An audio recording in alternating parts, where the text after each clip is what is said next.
Subscribe کریں ہمارے channel کو اور بیل آئیکن کو کلک کریں تاکہ ہماری ہر نئی آنے والی ویڈیوز آپ تک بآسانی پہنچ سکے۔ بسم اللہ الرحمن الرحیم۔ مصیبت نہیں، یہ محبوب کی محبت کی ادا ہے۔ سیدنا ابو ہریرہ رضی اللہ تعالی عنہ سے مروی ہے کہ رسول اللہ صلی اللہ علیہ وآلہ وسلم نے فرمایا، اللہ تعالیٰ جس شخص کے ساتھ خیر و بھلائی کرنا چاہتا ہے اسے مصیبتوں میں مبتلا کر دیتا ہے تاکہ وہ صبر کر کے اجر پالے۔ بحوالہ صحیح بخاری، حدیث نمبر 5645۔ اللہ تعالیٰ ہم سب کو حدیث مبارکہ پر عمل کرنے کی توفیق عطا فرمائے، آمین ثم آمین۔ ویڈیو دیکھنے کا بہت شکریہ۔ مزید ویڈیوز دیکھنے کے لیے ہمارے چینل کو سبسکرائب کریں۔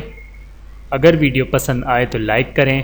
اچھی بات کو دوسروں تک پہنچانا صدقہ جاریہ ہے۔ جزاکم اللہ خیرا کثیرا۔ اپنا اور اپنے پیاروں کا بہت زیادہ خیال رکھیے گا اور مجھے دعاؤں میں یاد رکھیے گا۔ Take care. اللہ حافظ۔